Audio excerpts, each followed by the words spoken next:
할렐루야. 함께하는 교회 12월 첫째 주 예배, 우리 온라인으로 함께 예배하는 여러분들을 주님의 이름으로 환영하고 축복합니다. 네, 이렇게 오랜만에 하우스 워십으로 저희가 지금 준비를 하고 있는데요. 제가 지난 주 중에 밀접 접촉자와 접촉을 한 그런 일이 있어서 부득이 이렇게 집에서 지금 예배를 진행하고 있습니다. 다행히 음성 결과가 나왔는데 혹시나 해서 더 조심하자는 마음으로 이렇게 예배를 합니다. 어느 곳에 있던지 간에 또 내가 어느 장소에서 예배를 하던지 간에 중요한 것은 나의 마음인 것 같습니다. 이 시간 주님께서 우리에게 귀한 은혜를 더하여 주시고 또 예배를 인도하시는 그 주님의 사랑과 그 은혜를 또 우리의 은혜의 자리를 초대하신 주님의 귀한 그 마음을 함께 품으면서 함께 찬양 올려드렸으면 좋겠습니다. 저희 찬양하기 전에 잠깐 함께 인사 나눌 시간 가질까요? 네, 가족끼리 함께 예배 드리고 계실 텐데요. 함께 서로 사랑하고 축복합니다. 함께 인사하시겠습니다. 함께 예배 드려서 기쁩니다. 사랑합니다. 축복합니다. 네, 함께 찬양하겠습니다.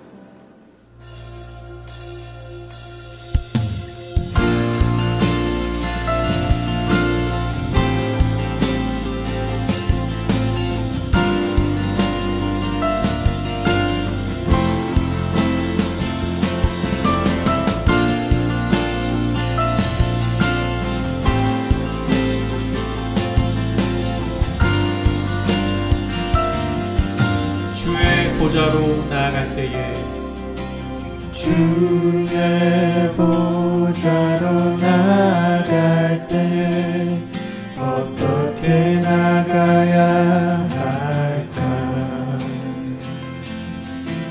나를 구원한 주의 십자가 그것을 믿으며 가네.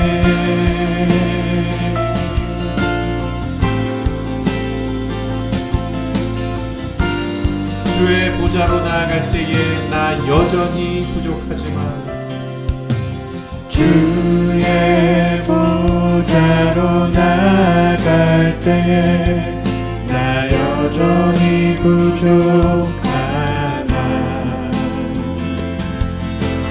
나를 품으신 주의 그 사랑 그것을 믿으며 가네.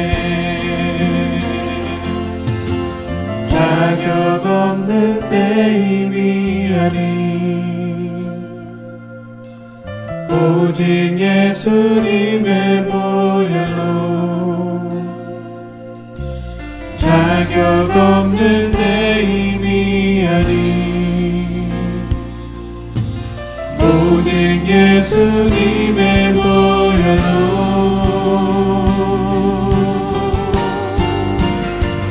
십자가의 보혈 완전하신 사랑 힘입어 나갑니다.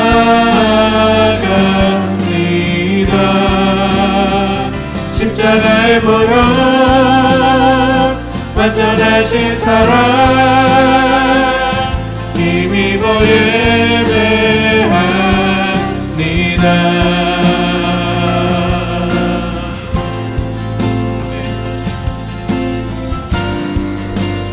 주의 보좌로 나아갈 때에 주의 보좌로 나아갈 때에 어떻게 나가야 할까? 나를 구원한 주의 십자가 그것을 믿으며 가네. 자격 없는 내 힘이 아닌 자격 없는 내 힘이 아닌 오직 예수님의 보혈로 자격 없는 내 힘이 아닌 자격 없는 내 힘이 아닌 오직 예수님의 보혈로 십자가의 보혈 완전하신 사랑 힘입어 나갑니다.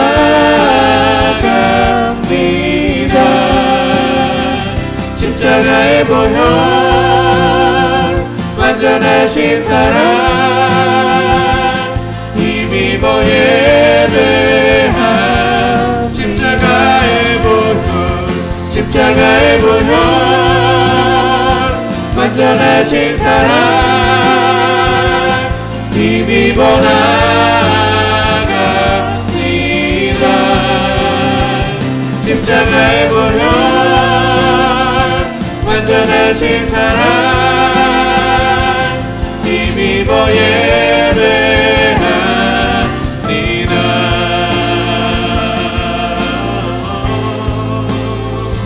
할렐루야 주님 찬양.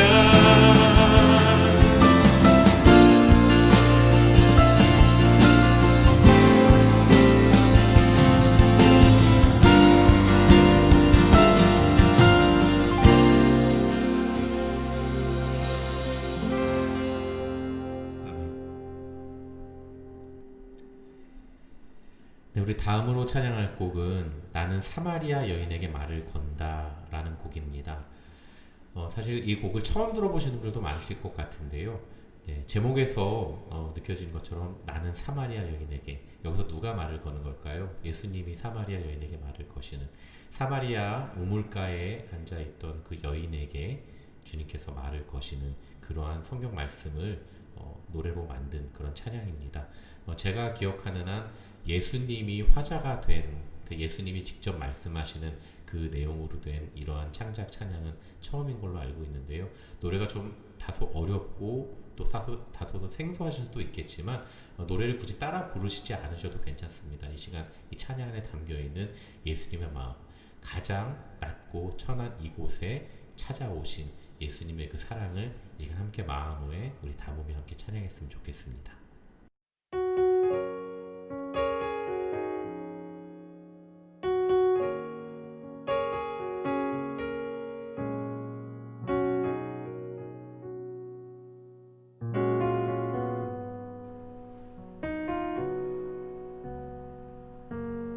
내가 사마리아에 가는 이유는 그곳에 울고 있었던 내가 있어서 햇볕이 따갑고 그늘도 없는 낮에 나는 기다렸단다.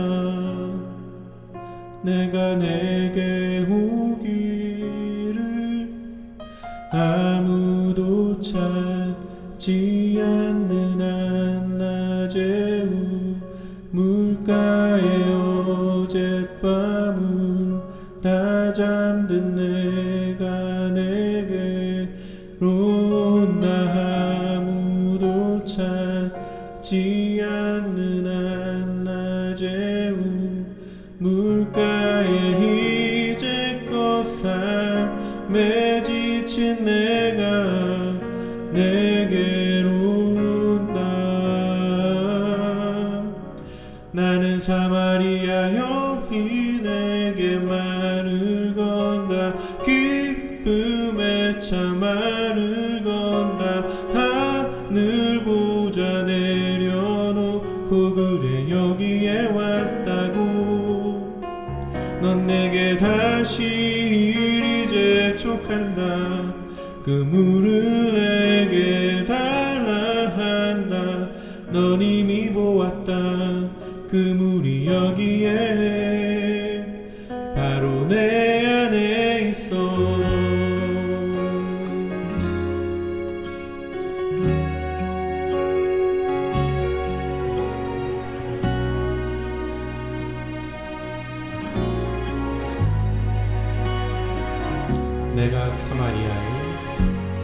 내가 사마리아에 가는 이유는 그곳에 울고 있었던 내가 있어서 햇볕이 따갑고 그늘도 없는 낮에 나는 기다렸단다.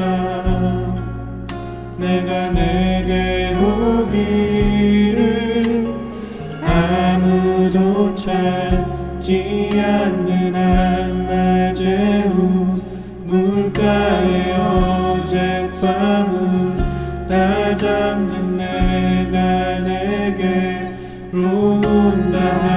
아무도 찾지 않는 한낮의 우물가에 이제껏 삶에 지친 내가 내게로 온다. 나는 사마리아 여인에게 말을 건다. 기쁨에 참 말을 건다. 하늘 보좌 내려놓고 그래 여기에 왔다고. 넌 내게 다시 이리 재촉한다. 그 물을 내게 달라 한다. 넌 이미 보았다. 그 물이 여기에 바로 내 안에 있어. 나는 사마리아 여인에게 말을 건다.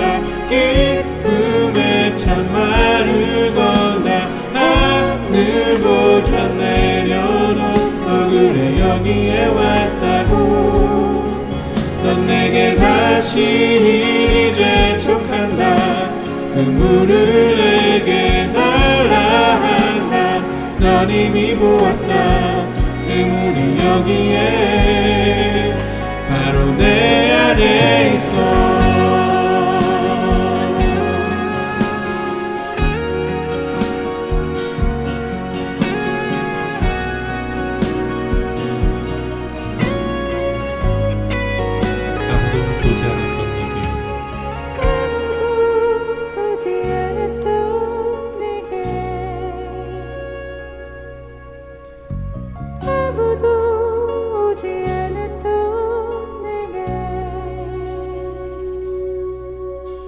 그 누구도 찾지 않았던 내게 아무도 보지 않았던 내게 아무도 보지 않았던 내게 아무도 보지 않았던 내게 누구도 찾지 않았던 내게 그 누구도 찾지 않았던 내게 내가 지금 간다. 나는 사마리아 여인에게 말을 건다. 기쁨에 참 말을 건다. 하늘 보좌 내려놓고 그래 여기에 왔다고. 넌 내게 다시 이리 재촉한다. 그 물을 내게 달라 한다. 넌 이미 보았다. 그 물이 여기에 바로 내 안에 있어. 사마리아 여인에게 나는 사마리아 여인에게 말을 건다. 기쁨에 참 말을 건다. 하늘 보좌 내려놓고 그래 여기에 왔다고. 넌 내게 다시 이리 재촉한다.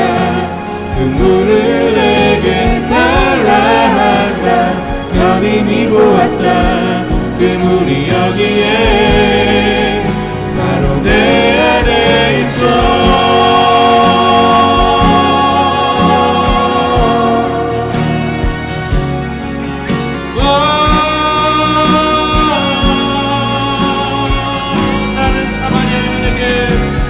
사마리아 여인에게 말을 건다. 기쁨에 참 말을 건다. 하늘 보좌 내려놓고 그래 여기에 왔다고. 넌 내게 다시 이리 재촉한다. 그 물을 내게 달라 한다. 넌 이미 보았다. 그 물이 여기에 내 안에 사마리아 여인에게 말을 건다. 기쁨에 참 말을 건다. 하늘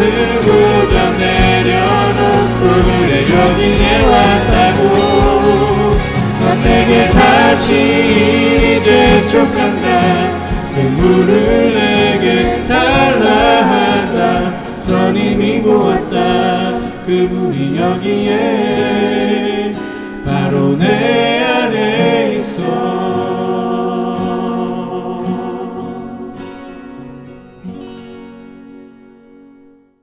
밝고 빛나고 영광스러운 그 보좌를 떠나 스스로 낮아지셔서 죄 많고 더러운 우리에게 사랑으로 오신 예수 그리스도, 주님의 그 깊고 넓으신 사랑으로 왕같은 제사장, 하나님의 귀한 자녀가 된 저희들이 오늘 이 시간 마음을 모아 주님 앞에 감사와 찬양의 예배를 올려드립니다. 주님 영광 받아 주시옵소서.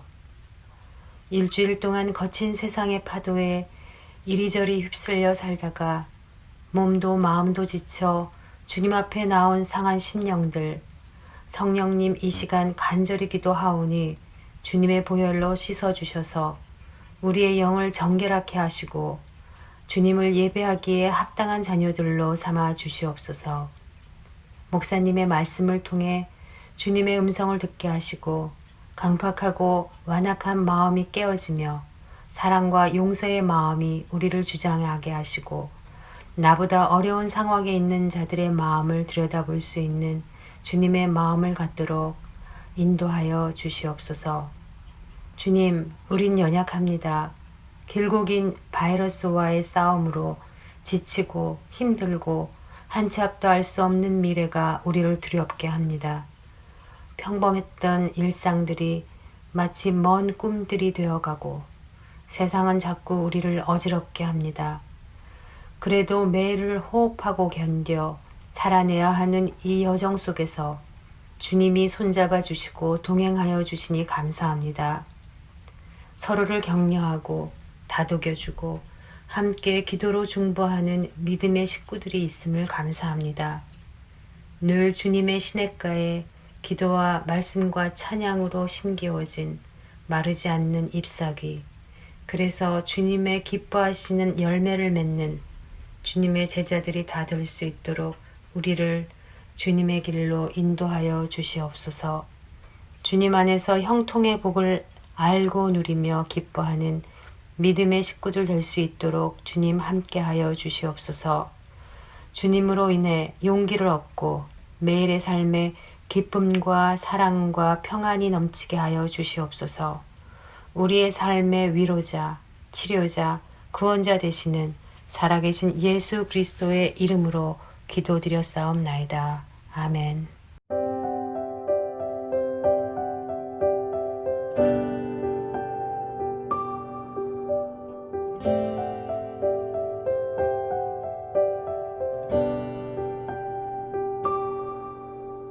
하늘에 계신 우리 아버지,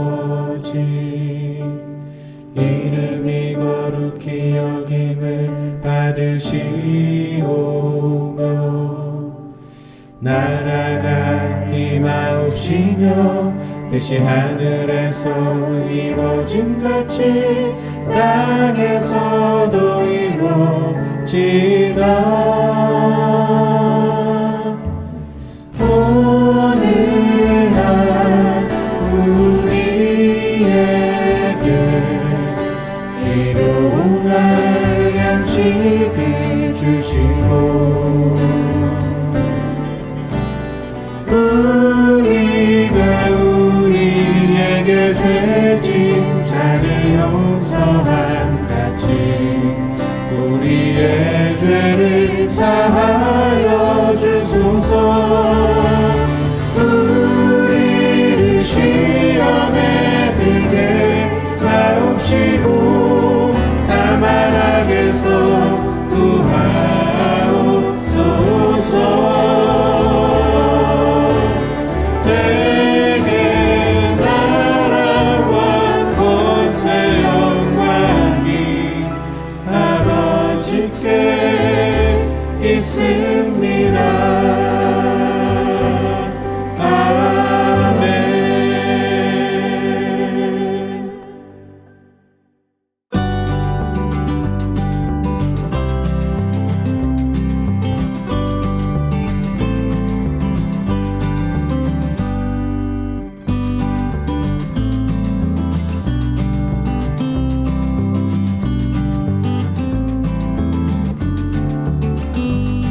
우리에게 주신 하나님 말씀은 시편 5편 말씀입니다. 주님, 나의 기도에 귀를 기울여 주십시오. 나의 신음소리를 들어주십시오. 나의 탄식 소리를 귀담아 들어주십시오. 나의 임금님, 나의 하나님, 내가 주님께 기도드립니다. 주님, 새벽에 드리는 나의 기도를 들어주십시오. 새벽에 내가 주님께 나의 사정을 아뢰고 주님의 뜻을 기다리겠습니다. 주님께서는 죄악을 좋아하시는 하나님이 아니십니다. 악인은 주님과 어울릴 수 없습니다. 교만한 자들 또한 감히 주님 앞에 나설 수 없습니다. 주님께서는 악한 일을 저지르는 자들을 누구든지 미워하시고 거짓말쟁이들을 멸망시키시고 싸움쟁이들과 사기꾼들을 몹시도 싫어하십니다. 그러나 나는 주님의 크신 은혜를 힘입어 주님의 집으로 나아갑니다. 경외하는 마음으로 주님의 성전을 바라보며 주님께 꿇어 엎드립니다. 주님, 나를 대적하는 원수를 보시고 주님의 공의로 나를 인도하여 주십시오. 내 앞에 주님의 길을 환히 열어 주십시오. 아멘.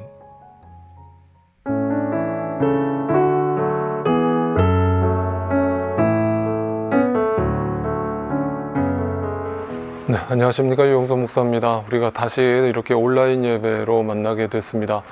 아무쪼록 이 코로나 상황이 좀 어려운 상황이지만 여러분 개인적인 건강과 안전을 위해서 또 기도하고요. 모두가 다 안전하게 이 시간들을 또 보낼 수 있기를 바라고요.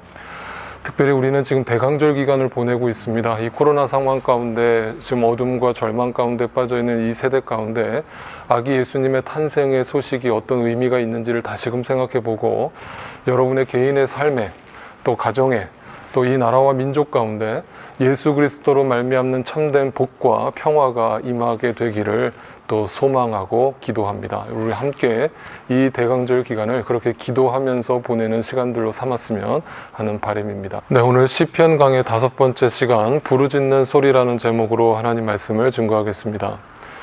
여러분, 우리가 인생을 살다 보면 참 그 절망이라는 순간을 맞이할 때가 있습니다. 그리고 인생이라는 이 인간의 역사를 살펴보면 결국 그 한 맺힌 울부짖음, 그 부르짖는 소리로 가득한 그런 이 세상임을 우리는 쉽게 생각해 볼 수 있습니다. 우리 신앙인도 마찬가지인데요. 이 어두운 세상 속에 살아가다 보니까 그 하나님의 분명한 빛을 보고 또 그 하나님께 소망을 두고 살면서도 때로는 전혀 그 하나님이 나와 함께 하시지 않는 것처럼 느껴져서 절망의 순간을 경험할 때가 있습니다. 그럴 때 어떤 사람들은 자신의 마음을 담아서 하나님께 막 부르짖습니다. 그리고 소리를 고래고래 지르가면서 하나님 어디 계시냐고 울부짖습니다. 그 한 맺힌 곡소리를 하나님께서 왜 안 들으시겠습니까? 그런데 성경을 유심히 살펴보다 보면 그 부르짖는 소리도 그냥 다 같은 부르짖는 소리가 아니라 두 가지 의미로서 나눌 수 있다는 것을 발견하게 됩니다. 부르짖는 소리라고 한다는 것은 말 그대로 외면에 부르짖는 소리와 또 내면에 부르짖는 소리로 나눌 수 있다라고 생각합니다. 과연 외면으로 부르짖는 소리는 뭐고 내면에 부르짖는 소리는 도대체 뭘 얘기하는 건가? 네, 오늘 말씀을 통해서 한번 우리가 살펴보기를 원합니다. 성경에 많은 이야기가 있지만 제가 시간 관계상 몇 가지만 예를 들어서 설명을 할까 합니다. 첫 번째, 출애굽기에 보면 이스라엘 백성들이 하나님께 부르짖었습니다. 그들이 이집트 땅에서 노예로 살아갈 때에 정말 앞이 캄캄한 정말 절망 가운데 빠져 있을 때 자신의 동족들이 나라도 잃어버리고 또 건강도 잃어버리고 가족도 잃어버리면서 숱하게 그 노동을 하면서 힘겹게 살아가야만 했던 그 이스라엘 백성들의 삶을 생각하면 그들의 부르짖음은 당연해 보입니다. 마치 우리나라 옛날에 우리가 일제강점기 시대를 경험할 때에 정말 하나님께 울부짖어서 이 나라의 광복을 우리가 기도했던 그 순간과 같은 순간입니다. 그래서 하나님은 그 울부짖음을 들었다라고 말씀하고 계십니다. 출애굽기에 보면 하나님이 그 이스라엘 백성들의 울부짖는 소리를 들으시고 그들에게 귀를 기울이고 하나님의 계획을 그들에게 알려주시는 장면이 나옵니다. 그 그리고 나서 우리가 다 알다시피 모세라고 하는 지도자를 불러서 그를 택해서 그를 통해서 이스라엘 백성들을 그 이집트 땅에서 출애굽을 시켜 주십니다. 자, 그렇게 10가지의 재앙이 일어나면서 숱하게 눈에 보이는 확실한 증거를 경험했던 그 이스라엘 백성들이 봤을 때는 분명히 마음속에 하나님 살아계시구나, 하나님 정말 우리와 함께 하셨구나 라는 그 확신 속에 있었습니다. 그래서 그들은 그 확신으로 출애굽의 그 길에 나섰습니다. 자, 문제는 출발하자마자 바로 홍해라고 하는 또 절망의 순간에 맞닥뜨렸고, 그리고 더 절망적이었던 것은 바로 뒤에 또 이집트 군대가 쫓아오고 있는 상황이었습니다. 말 그대로 사면초가 모든 것이 막혀버린 듯한 상황이었습니다. 그럴 때 이스라엘 백성들이 또 한 번 부르짖습니다. 자, 과거에 이집트 땅에서 노예로 살 때 정말 우리 소리를 누군가는 좀 들어주세요 라는 심정으로 하나님께 절박하게 기도했던 그 부르짖음의 소리를, 그 곡소리를 다시금 기도하는 거죠. 뭐라고 얘기합니까? 14장 10절에 보니까 바로가 다가오고 있었다. 이스라엘 자손이 고개를 들고 보니 이집트 사람들이 그들을 추격하고 오고 있었다. 이스라엘 자손은 크게 두려워하며 주님께 부르짖었다. 자, 주님께 부르짖었다. 여러분, 이거는 뭐예요? 아까 제가 말씀드렸던 외면의 소리일까요? 내면의 소리일까요? 네, 외면의 소리예요. 왜 외면의 소리일까요? 앞에 전제가 뭐예요? 두려워하였대요. 자, 지금 이스라엘 백성들은 하나님을 처음 만나는 게 아니거든요. 이미 이집트 땅에서 10가지 재앙을 눈으로 확인했거든요. 그리고 자신들을 그 이집트 땅에서 절대로 그럴 수 없을 거라고 생각했던 그 절망의 순간에서 하나님이 건져주시는 걸 경험했거든요. 그런데 이스라엘 백성들은 여전히 두려워하고 있습니다. 여전히 하나님께 외면의 소리로 부르짖고 있습니다. 곡하는 소리로만 하나님께 기도하고 있죠. 이런 걸 생각했을 때 그 두려움과 곡하는 소리는 눈에 보이지 않는 하나님께 원망으로 나왔지만, 그 눈에 보이지 않는 하나님은 눈에 안 보이니까 아무리 하나님께 원망을 해도 이게 속이 풀리질 않아요. 그러니까 어떻게 해요? 네, 눈에 보이는 대상을 찾겠죠. 눈에 보이는 대상이 누굽니까? 네, 모세였죠. 모세에게 원망을 쏟아놓습니다. 왜 우리를 여기로 끌어내서 죽게 하려고 하느냐. 네. 여러분, 우리가 신앙생활을 한다고 하면서도요, 때로는 그 하나님 앞에 원망스러운 순간이 올 때가 있잖아요. 지금 이스라엘 백성들처럼 사면초가에 둘러싸여 있고 정말 어떤 것도 내 눈앞에 소망으로 다가오지 않는 상황에 처할 때가 있어요. 그럴 때 우리는 처음에는 하나님을 원망해요. 하나님, 도대체 언제까지 이대로 두실 거예요? 어떻게 하실 거예요? 라고 하나님께 기도해요. 부르짖어요. 그런데 그게 아무리 하나님께 부르짖어도 공허하니까 이제는 누구예요? 눈에 보이는 대상을 괴롭혀요. 가장 가까이에 있는 눈에 보이는 사람을 공격 대상으로 삼아서 그 사람에게 모든 원망과 불평을 쏟아내버려요. 그러고 나면 좀 속이 후련합니까? 네. 그런데 또 그 뒤에 얼마나 또 많은 죄책감이 밀려옵니까? 그죠? 내가 또 왜 또 생사람을 잡았나? 네. 그런 순간이 종종 있죠. 이스라엘 백성들은 뭔가 원망의 대상이 필요했어요. 눈에 보이는 대상이 필요했어요. 그게 모세였어요. 그러니까 모세가 그 얘기를 들으니까 여러분, 모세의 입장도 생각해 보세요. 얼마나 당황스럽겠어요. 도대체 내가 뭘 잘못했니? 나는 너희들을 하나님 말씀에 순종해서 너희를 이집트 땅에서 구원해낸 것밖에 없어. 이끌어낸 것밖에 없어. 그런데 도대체 나한테 왜 이러는 거니? 라면서 또 이스라엘 백성들을 원망하고 싶은 마음이 왜 없었겠어요.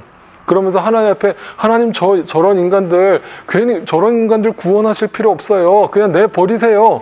라고 얘기하고 싶은 마음이 얼마나 또 간절했겠어요. 네, 그러니까 그 모세의 입장에서 보면 얼마나 억울하고 답답한 상황이 벌어지는 거예요. 그런데 그 모세는 하나님 앞에 나아갔고 하나님 앞에 기도를 했고 그 하나님 앞에 응답을 받았어요. 그리고 나서 그 응답받은 것을 백성들한테 전하는데, 한마디로 설교를 하는데 뭐라고 설교하느냐? 이렇게 설교합니다. 백성들에게 대답하였다. 여러분, 두려워하지 마세요. 왜 두려워합니까? 여러분, 제발 가만히 있으세요. 하나님이 하시는 일을 지켜보기만 하세요. 도대체 왜 아직도 울부짖는 그 외면의 소리에 머물러 있는 겁니까? 언제까지 그 원망의 소리를 그치지 않을 겁니까? 이젠 제발 그치시고 두려움을 내려놓고 그 신실하시고 전능하신 하나님 앞에 서서 가만히 계세요. 여러분, 때로는요, 우리의 신앙생활에 침묵한다는 것이 얼마나 신앙이 깊어지는 시간인지 몰라요. 그리고 하나님께 그렇게 부르짖어서 기도를 했으면 분명히 하나님께서 응답하여 주실 것을 분명히 믿고 이젠 잠잠히 그 하나님이 하시는 일을 기다리는 게 필요해요. 그게 기도한 사람이에요. 근데 울부짖어서 하나님 앞에 통곡으로 기도를 했는데 여전히 두려워해요. 여전히 불안해요. 그래서 눈에 보이는 대상한테 그 원망을 또 쏟아내요. 네, 그런 삶의 반복을 한다면 여러분 어떻게 그 사람이 구원받은 백성이라고 할 수 있겠어요? 네, 우리의 인간의 연약함을 인정해야 되지만 여러분, 제가 늘 말씀드리는 거, 그럼에도 불구하고 여러분 그 상태에 머물러 있으면 안 돼요. 성장해야 돼요. 성숙해야 돼요. 그렇다면 이제는 가만히 있는 게 필요해요. 그 가만히 있는다는 게 뭐예요? 바로 아까 얘기했던 내면의 울부짖음이에요. 이제는 그 부르짖음을 하나님께 초점을 두고 내 내면 속에서 그 하나님과 깊은 관계를 유지하면서 하나님을 끊임없이 신뢰하는 거예요. 네, 사탄은요, 우리 안에서 그 싸움을 일으키는 거예요. 우리가 그 내면의 소리에 집중하지 못하게 하는 거예요. 그 내면의 울부짖음을 부르짖지 못하게 하는 거예요. 여러분, 그 싸움에서 승리하실 수 있기를 바라요. 제가 여러분 설교 중에 여러 번 얘기했던 이야기가 있어요. 제가 이전에 사역했던 교회에서 새벽 예배를 인도할 때 보면은 이렇게 성도님들이 새벽 예배 나와서 어떤 분들이 막 울부짖는 분들이 있잖아요. 그죠? 그러면 너무 마음이 아프거든요. 그 소리를 들으면 제 기도고 뭐고 다 내려놓고 그분 옆에 가가지고 같이 부둥켜 안고 같이 우는 거예요. 그래서 하나님 이 마음을 위로해 주세요. 하나님 이 절망 가운데 빠져있는 울부짖음을 들으시고 하나님 저의 영혼에 평안을 주시고 하나님 역사해 주세요라고 간절히 중보기도가 나와요. 그렇게 몇 날 며칠을 옆에서 같이 앉아서 기도해요. 눈물로 기도해요. 그런데 문제는 그분의 울부짖음이 끝이질 않는다는 거예요. 네. 그렇게 며칠, 일주일 정도 울부짖어서 하나님 앞에 기도를 했으면 이제는 그 기도 가운데 하나님을 바라보고 이제는 그 기도하신 것에 대해서 하나님이 응답하실 걸 믿고 가만히 서는 시간이 필요한데, 기다리는 시간이 필요한데 여전히 울부짖고 있는 거예요. 여전히 잠 못 자고 있는 거예요. 여전히 근심과 염려가 떠나지 않는 거예요. 그럼 어떻게 그 사람이 기도한 사람이겠어요? 제 말 뜻을 이해가 되시죠? 여러분, 외면의 소리도 필요해요. 그 절박한 속에서 그 한의 곡소리도 필요해요. 그러나 정말 여러분이 하나님 살아계심을 믿는다면 여러분의 기도는 내면의 기도로 승화되어야 돼요. 그리고 그 하나님을 잠잠히 기다려야 해요. 그럴 때 하나님께서 반드시 내 계획과 내 상식을 뛰어넘는 하나님의 방법으로 하나님의 때에 응답하여 주실 것을 분명히 믿으실 수 있기를 바라요. 여러분, 그 믿음 가지고 사는 거예요. 그것이 천국을 소망으로 두고 사는 백성의 삶이에요. 그래서 이 상황에서 하나님이 모세에게 뭐라고 말씀하시는 걸 보면 이렇게 말씀하시거든요. 너는 왜 내게 부르짖느냐라고 물어요. 예, 이 부르짖음은 무슨 소리겠어요? 내면의 소리겠어요? 외면의 소리겠어요? 외면의 소리예요. 외면의 소리라는 것은 여전히 이 세상 눈에 보이는 거에 붙들려 있는 그 곡하는 소리에 머물러 있는 거예요. 그걸 안 들으신다는 게 아니에요. 이 말씀은 왜 계속 부르짖고만 있느냐? 왜 자꾸 소리만 고래고래 지르고 있느냐? 내가 살아있다는 거 이제 마음속에 믿어지지 않느냐? 아직도 그렇게 두렵니? 아직도 그렇게 걱정거리가 돼? 네가 지금 생각하는 그 문제보다 내가 작니? 라고 물으시는 거예요. 그래서 그 두려움과 원망을 그치고 이제는 잠잠히 그 하나님을 기다리라 라고 이야기합니다. 예, 다시금 여러분, 이 내면의 부르짖음 소리를 여러분이 갖게 되시기를 바라고 그런 기도 생활을 이어가실 수 있기를 다시 한번 소원합니다.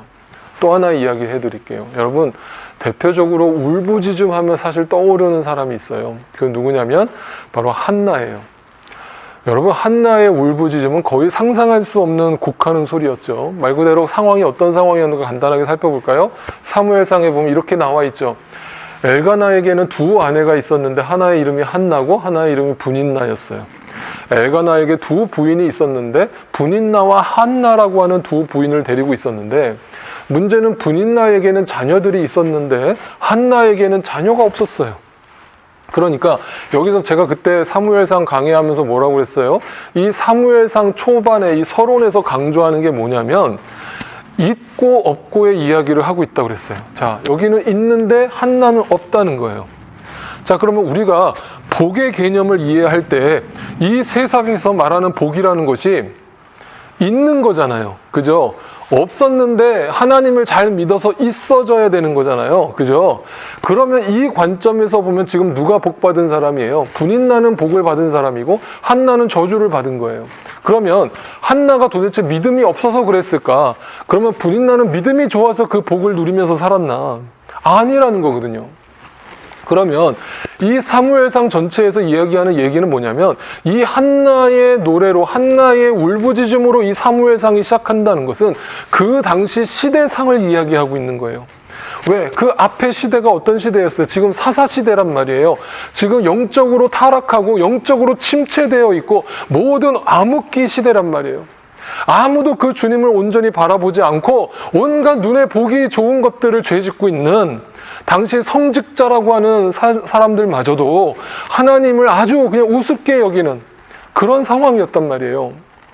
그 상황 속에서 이 사무엘상이 시작되면서 한나의 울부짖음으로 얘기하는데 그 아이가 없었다라는 그 한나의 고백은 이 시대상을 얘기하는 거거든요. 그러면 한나는 하나님의 관점에서, 여러분 잘 들으세요. 한나의 관점은, 한나의 지금 아픔은, 고난은 당시 하나님의 관점에서 보면 하나님의 마음인 거예요. 자식이 없는 마음이에요. 이스라엘 백성을 자기 자식으로 삼아서, 백성으로 삼아서 그들을 이집트 땅에서 구원해내신 그 하나님이 그 자식들이 다 가출을 해버린 거예요. 다 탕자가 돼버린 거예요. 그 아들이 없는 거예요. 하나님은 그 심정으로 한나에게 너가 내 마음을 아니? 너는 내 마음을 알아야 되지 않니? 라면서 그 상황 속에서 이 상황을 연출하신 거예요. 그렇다면 눈에 보일 때는 분인나가 축복을 받은 것이고 한나가 저주를 받은 것이지만 하나님의 관점에서 보면 한나는 지금 하나님의 뜻을 알게 되는 복된 순간에 들어가는 시점인 거예요. 이것이 바로 영적인 눈이라는 거예요. 여러분 지금 고통 가운데 있습니까? 고난 가운데 있습니까? 없음의 시간 속에 살고 있습니까? 괴로워하고 있습니까? 그 속에서 하나님의 마음을 한번 느껴보세요. 하나님이 이 세대를 지금 어떻게 바라보고 있는가를 여러분의 그 없음을 통해서 한번 느껴보세요. 그리고 하나님의 마음으로 이 땅을 위해서 기도하세요. 그리고 이 땅에 정말 하나님 기뻐하시는 아들이 태어나기를 기도하세요. 그 아들이 누구일까요? 네, 예수 그리스도가 이 땅에 태어나기를, 이 땅에 예수 그리스도가 오시기를, 여러분의 마음속에 성탄절이 오기를, 여러분이 이 세상을 위해서 중보하는 마음을 주실 때 그것이 바로 이 한나의 마음이 될 거예요. 자, 그런데 그 이유가 또 뭐라고 얘기하느냐? 자, 6절, 7절을 보면 주님께서 한나의 태를 닫아 놓으셨대요. 일부러 그렇게 하셨다는 얘기죠. 그의 적수인 분인나 한나를 괴롭게 여겼대요. 이런 일이 매년 거듭되었으니까 한나가 주님 집으로 올라갈 때마다 분인나가 한나의 마음을 늘 그렇게 괴롭혔으므로 한나는 울기만 하였고 아무것도 먹지 않았대요. 뭐야? 울부짖음이죠. 그 절망 가운데 여러분 식욕이 사라진다는 거, 수면욕이 사라진다는 거는 말 그대로 절망 가운데 빠져 있을 때 그런 상황이 벌어지잖아요. 네, 정말 통곡밖에는 나오지 않는 거죠. 그러면 이 한나의 울부짖음은 여기서는 뭐예요? 외면의 소리죠. 하나님, 내 마음 아세요, 하나님. 어떻게 하나님 나를 이대로 놔두세요. 하나님 언제까지 이대로 나를 놔두실 거예요. 저 부인 나를 업신여겨요. 나를 우습게 여겨요. 라면서 그 한나가 울부짖고 있는 거예요. 그런데 그 울부짖는 것으로 끝나지 않았죠. 한나는 어떻게 했어요? 그걸 가지고 하나님께 나아갔어요. 한나는 괴로운 마음으로 주님께 나아갔어요. 그리고 어떻게 했어요? 흐느껴 울면서 기도를 했어요.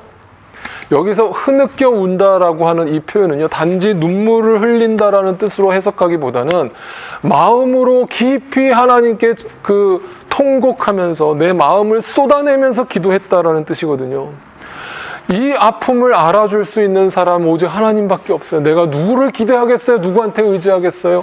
나는 하나님 앞에 나가서 통곡하겠어요? 하나님 내 마음 아시죠? 하나님 내 마음의 기도를 들어주세요. 네, 그렇게 기도를 하고 있는데, 자, 그렇게 속으로 기도하고 있던 한나에게 갑자기 엘리 제사장이 옵니다. 마음속으로만 기도를 드리고 있었어요. 자, 외면의 울부짖는 소리로 시작했던 한나의 기도가 내면의 울부짖음으로 바뀌었어요. 그래서 소리는 내지 않았어요. 속으로 가만히 서서 하나님이 하시는 일을 묵상하고 있었어요.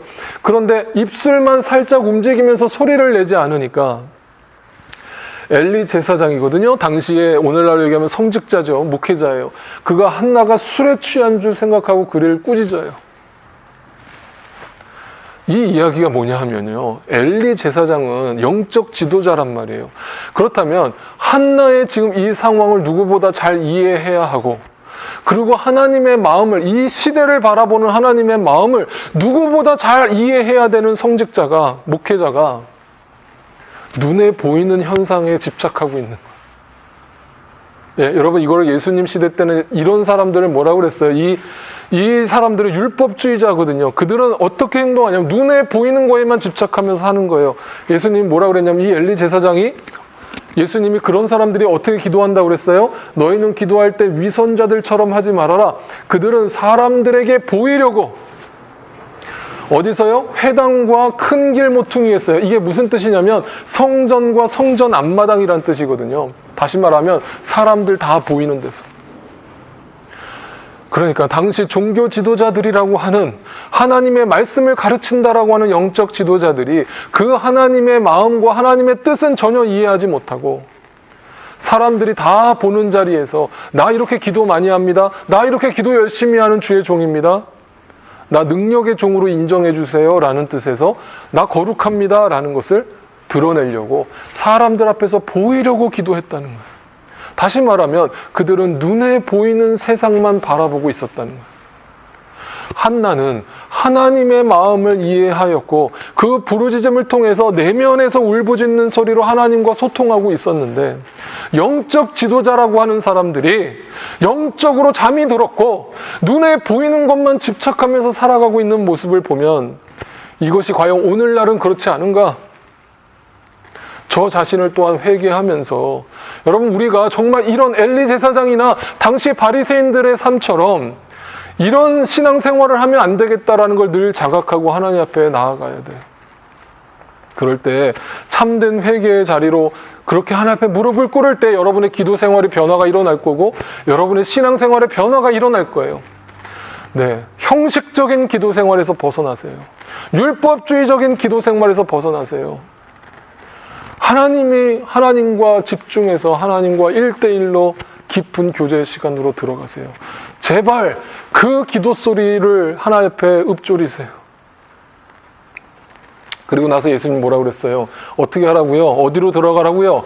골방으로 들어가라고 했어요. 여러분, 그 골방이 제가 그때 산상수훈 강의할 때 뭐라고 그랬나요? 그 골방이 저기 다락방이 아니고 여러분의 집에 있는 어떤 음침한 나만 기도할 수 있는 그런 공간을 얘기하는 게 아니고, 영적으로 이 골방은 뭘 얘기하냐면 내 마음의 영혼의 성전이에요. 내 영혼의 성전 속에 들어가서 그 영혼 속에서 내면의 울부짖음으로 하나님의 마음을 이해하고 또 나의 뜻과 하나님의 뜻이 하나가 되는 것을 경험하는 자리, 이 말을 여러분이 경험하지 않고는 이해할 수 없는 말씀일 거예요. 그런데 그것이 이 뜻이에요. 숨어서 계시는 하나님이거든요. 그리고 숨어서 보시는 그 하나님의 뜻을 발견하게 되는 거예요. 주변의 사람들은 못 볼 수 있어요. 주변 사람들은 그 마음을 이해 못할 수 있어요. 근데 나는 그 숨어서 말씀하시는 그 내면의 음성을 들려주시는 그 하나님과 소통하고 있어요. 그래서 하나님의 뜻이 무엇인지 분명히 알아요. 이 시대에 하나님께서 나에게 뭘 요구하시는지 분명히 알아요. 그리고 잠잠히 그 하나님의 때를 기다리면서 묵묵히 내가 해야 될 일을 최선을 다하면서 사는 거예요. 그 사람이 어떻게 눈에 보이는 열매에 집착하겠으며 눈에 보이는 결과에 집착하겠어요. 하나님이 하시는 일은 그렇지 않아요. 여러분 분명히 이해하세요. 이 하나님의 영적 세계를 보지 못한다면 백날 주님 앞에 새벽 기도 드려봐야 여러분 그 기도는 그냥 외면의 울부짖는 소리로 끝나버릴 거예요. 하나님을 만나세요. 그 기도를 통해 하나님과 더 가까워지세요. 다시 사무엘성으로 돌아와 볼까요? 아까 사무엘상에서 뭐라고 그랬어요? 한나가 뭐라고 그랬냐면 저희의 마음을 주님 앞에 쏟아 놓았을 뿐이라고 고백해요. 자신은 그 슬픈 마음이 있었대요. 그 슬픈 마음을 하나님 앞에 내면의 부르짖음으로 고백했을 뿐이래요. 네. 뭘 눈에 보이는 열매를 기대한 게 아니에요. 그러니까 이 한나의 기도는요, 오해하지 말 것은 자식을 못 낳던 한나가 하나님 앞에 간절히 부르짖었더니 하나님이 감동받아서 응답하셔서 아들을 주셨다의 이야기로 풀면 안 된다고요. 그 이야기가 아니라고요. 한나의 기도는. 그 아들은 주시자마자 하나님 옆에 바치잖아요. 사무엘을 바친다라고 표현하잖아요. 그게 죽인다는 뜻이 아니라 하나님의 뜻대로 살기를 원한다는 뜻에서 그 아들을 하나님 앞에 드린단 말이에요. 어떻게 그게 가능했어요? 그렇게 어렵게 얻은 자식을 어떻게 하나님 앞에 드릴 수 있었어요? 여러분, 아브라함이 이삭을 100세에 어렵게 얻었는데 어떻게 그 하나님이 자식을 바치라는 말에 그렇게 100% 순종해서 바로 그 말을 듣자마자 다음날 새벽에 일찍 일어나서 그 모리아 산을 향해서 떠날 수 있었어요? 어떻게 그 대단한 믿음이 나왔어요? 그럼 아브라함이 대단한 게 아니라니까요. 한나가 대단한 게 아니에요. 우리가 열심히 기도해서 응답받은 게 아니에요. 이 이야기는 하나님의 마음을 이해한 거예요. 그 내면의 울부짖음을 통해서 하나님이 나에게 뭘 원하시는지를 그 한나는 들은 거예요. 그 아브라함은 들은 거예요. 그러니까 그 하나님의 크신 계획을 믿고 그 자녀를 이 어두운 세상을 위해서 하나님의 종으로 드릴 수 있었던 거예요. 여러분이 이 믿음의 수준에 올라가지 않으면 여러분 백날 천날 신앙생활 해봐야 그 신앙생활의 수준은 고작 눈에 보이는 거 집착하면서 눈에 보이는 열매에 만족하면서 사는 것으로 끝나요. 여러분 제가 이렇게 지금 소리를 내서 설교하는 그 제 마음을 여러분이 이해해 주시고 여러분 우리가 함께 그것을 함께 바라보고 그렇게 신앙생활 할 수 있기를 저는 기도해요. 그럴 때 여러분 진정한 우리 교회가 주님 안에서 그렇게 거듭난 변화가 일어나는 신앙생활을 하게 될 거라고 저는 믿어 의심치 않아요. 그래서 한나는요, 그 뒤로 어떻게 했어요? 네, 다시는 슬픈 기색을 띠지 않았어요. 왜 슬픈 기색이 없어졌어요? 네? 지금 당장 아들이 생긴 게 아니란 말이에요. 이 상황이 아들이 오지 않았는데 하나님의 뜻을 알았거든요. 이 시대를 향한 또 나에게 왜 아들을 주시지 않았는가에 대한 그 뜻을 분명히 알았거든요. 내면의 울부짖음을 통해. 그러니까 더 이상 곡하는 외면의 울부짖음을 더 이상 하지 않는 거예요. 네, 가만히 서서 그 주님이 하시는 일을 바라보는 거예요. 그래서 이게 뭐예요? 기도의 첫 번째 응답은 뭐예요? 평안이에요. 그리고 그것은 주님의 뜻을 발견한 자만 누릴 수 있는 것이에요. 내 뜻을 계속 관철시키려고 울부짖는 사람은 절대 발견할 수 없는 열매예요. 그 뒤에 어떤 열매가 와요? 네, 두려움이 사라져요. 더 이상 눈에 보이는 것에 환경에 집착하며 살지 않아요. 하나님 뜻에 맡겨버려요. 감사가 나와요. 찬양이 나와요. 참된 예배가 회복돼요. 오늘 시편은 그래서요, 많은 이야기를 하는데 바로 이 울부짖음에 대해서 얘기하거든요. 그 부르짖는 소리를 들어달라고 막 곡하는 소리를 해요, 앞부분에서는. 그런데 중간에 가다가 이 시편 기자가 갑자기 이렇게 전환을 하거든요. 5장 7절이에요. 그러나 나는 주님의 크신 은혜를 힘입어. 여러분, 제가 성경 볼 때 이런 접속사 나오면 중요하다고 여러 번 강조했어요. 뭐가 나왔어요? 그러나가 나왔죠. 네, 그러나의 순간이 왔어요. 앞에는 막 외면의 소리로 울부짖었단 말이에요. 하나님, 저 좀 바라봐 주세요. 제 소리 좀 들어주세요. 막 하나님 원망하고 눈에 보이는 사람 원망하면서 기도했단 말이에요. 그런데 그 하나님과 깊은 교제로 나아가고 나자 그러나가 나왔어요. 그리고 주님의 크신 은혜를 힘입어 주님의 집으로 들어갔어요. 그 주님의 집이 성경에서 뭐예요? 엘베델이라고 그래요. 하나님의 집이에요. 어디가 하나님의 집이에요? 여기 지금 제가 예배당, 여기가 하나님의 집인가요? 아니라고요. 여기가 교회가 아니라고요. 여러분 마음속에 천국이 이루어지고 지옥이 이루어진다고요. 여러분의 마음의 성전을 다시 재건해야 된다고요. 네, 아까 얘기했던 그 골방이라고요. 내 영혼의 성전에 그 하나님의 은혜를 입는 거예요. 그래서 그 외면에 부르짖는 소리가 내면에 부르짖는 소리로 바뀌었어요. 그리고 주님의 음성을 들었어요. 주님의 성전을 바라보며 주님께 꿇어 엎드렸어요. 그리고 나서 11절에 또 반전이 일어나요. 그러나가 또 나왔어요. 그리고 나서 뭐예요? 주님께로 피신하는 사람. 이건 뭐냐면 사람에게 의지하지 않는 사람, 사람에게 달려가지 않고 사람 바라보지 않고 주님께로 피하는 사람, 주님이 이 문제의 해결책이 되시고 이 문제의 도움이 되신다라는 근본적인 믿음을 가지고 주님 앞에 엎드리는 사람. 그 사람은 뭐예요? 주님을 사랑하는 사람들이에요. 여러분, 신앙생활은 관계예요. 관계는요, 사랑이에요. 그 사랑을 내가 경험한 것이고 그 사랑을 고백하는 것이에요. 그래서 그 사랑 안에서 관계가 이루어지는 것이에요. 그러니까 그 관계 속에서 기도하는 것이 얼마나 행복하겠어요. 얼마나 기쁘겠어요. 그러니까 뭐가 와요? 기쁨이 오잖아요. 그 주님 안에서 기쁨이 온다고요. 잠깐 있다가 사라지는 감정적 기쁨이 아니라 영원한 기쁨을 맛본다고요. 그래서 즐거워하게 된다고요. 네. 그리고 그 기쁨을 날마다 누리면서 사는 거예요. 이것을 정확하게 여러분 예수님이 요한복음에서 포도나무의 비유를 얘기하시면서 말씀하셨죠. 뭐라고 그랬어요? 네, 아버지께서 나를 사랑하신 것과 같이 나도 너희를 사랑하였다. 너희는 내 사랑 안에 머물러 있어라. 관계라고요. 그 외면의 울부짖음으로 끝나는 기도는요, 그 사랑의 관계를 이해 못하고 있는 거예요. 하나님과의 친밀한 그 사랑의 음성을 못 듣고 있는 거예요. 그 합력하여 선을 이루어 가시는 그 하나님의 방법을 내가 믿지 못하고 있는 거예요. 그럴 때 그 사랑의 음성을 듣게 돼요. 그 주님의 사랑의 음성 안에서 위로를 받고 그 사랑의 음성 속에서 다시 새 힘을 얻어요. 이거는 경험하지 않고는 몰라요, 여러분. 그러니까 다들 그러는 거예요. 예수 믿는 사람들한테 와서, 특히 제 자랑 절대 아니에요. 절대 아닙니다. 오해하지 말고 들으세요. 다 그래요. 저한테 와서 목사님 어떻게 사세요? 어떻게 사세요? 아니 그렇게 지금 어려우실 텐데 어떻게 사세요? 목사님 생각하면 걱정돼요. 네, 그 마음 너무 감사해요. 걱정해 주시는 거 너무 감사한데 네, 저는 걱정하실 이유 없고요. 저희 가정 걱정하실 거 없어요. 저희는 늘 주님의 그 사랑 안에 머물러 있으려고 발버둥 쳐요. 저는 그거 붙들려고 주님 앞에 피하면서 살아요. 주님이 저의 피난처고 주님이 저의 반석이에요.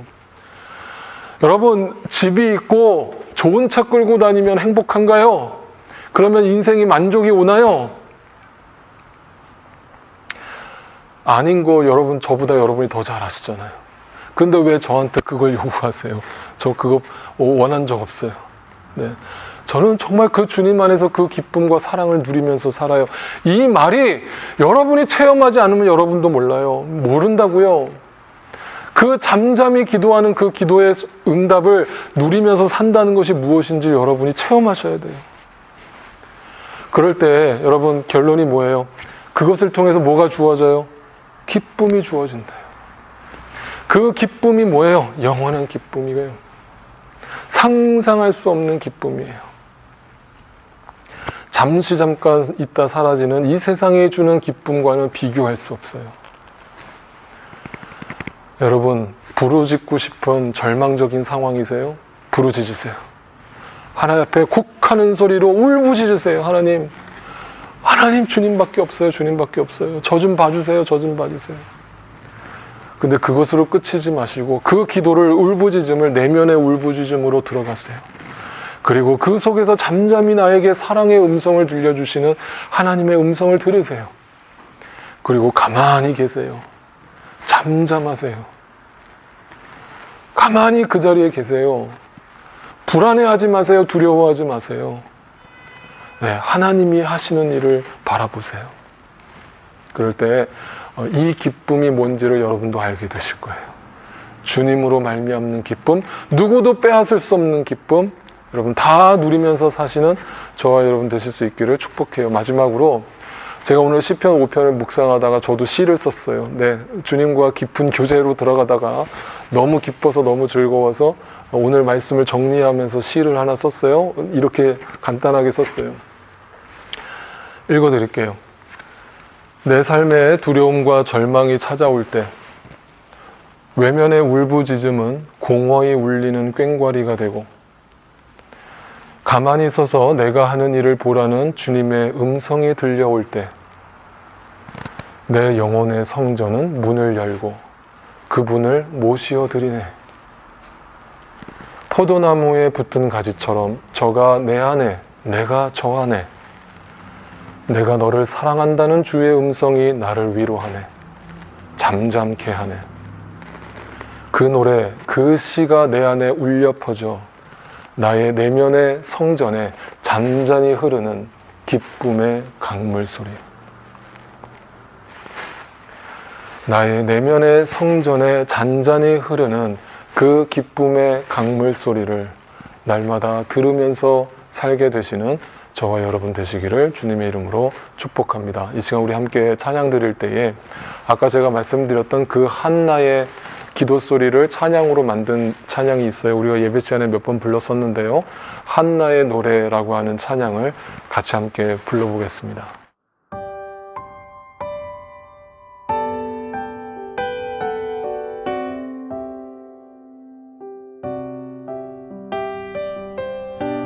말씀의 은혜를 기억하시면서 함께 찬양하시겠습니다.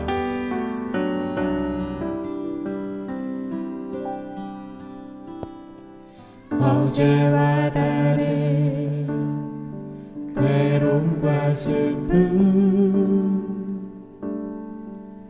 깊은 탄식에 기도할 수 없고 저연한 내 안에 속사람은 주를 보지만 말하지 못하네. 나를 약한 자로 보지 않고 나의 원통함 그 맘을 아시니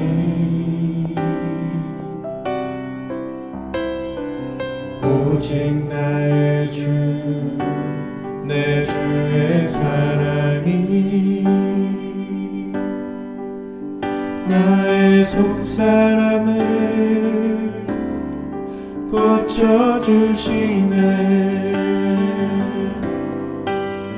주의 사랑이 목마름 채우고 주의 위로가 눈물을 닦으니 주님의 은혜가 필요한 이 땅에서 이곳에서 주와 함께 노래하리라.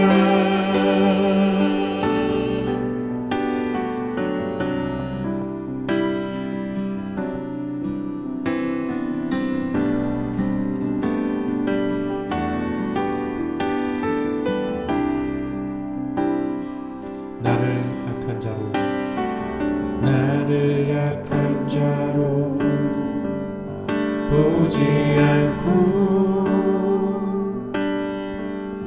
나의 원통함 그 맘을 아시니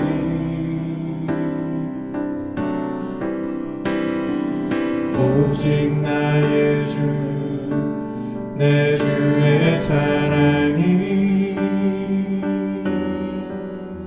나의 속사람을 고쳐주시네. 주의 사랑이 목마름 채우고 주의 위로가 눈물을 닦으니 주님의 은혜가 필요한 이 땅에서 이곳에서 주와 함께 노래하리라. 주의 사랑이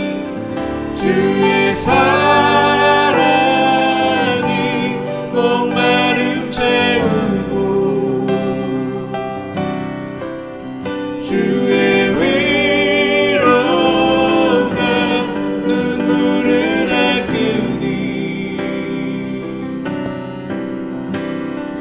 주님의 은혜가 필요한 이 땅에서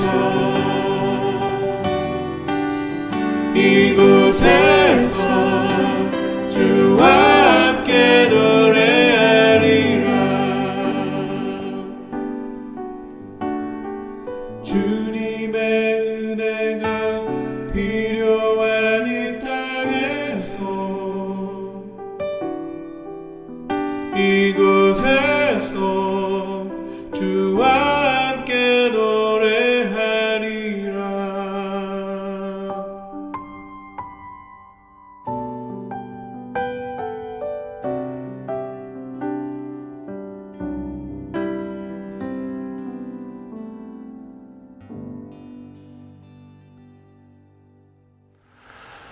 이제는 우리를 죄와 사망 가운데서 구원하여 주신 예수 그리스도의 놀라우신 은혜와 하나님 아버지의 그 크신 사랑하심과 성령 하나님의 역사하심과 충만케 하심이 내면의 울부짖음으로 부르짖는 소리로 주님과 더 가까워지고 주님의 음성을 들으며 주님의 기쁨을 누리며 살아가기로 다시금 주 앞에서 간절히 소망하고 결단하는 사랑하는 우리 모든 믿음의 식구들의 삶 속에 이제로부터 영원토록 함께하옵시기를 간절히 축원하옵나이다. 아멘. 주의 사랑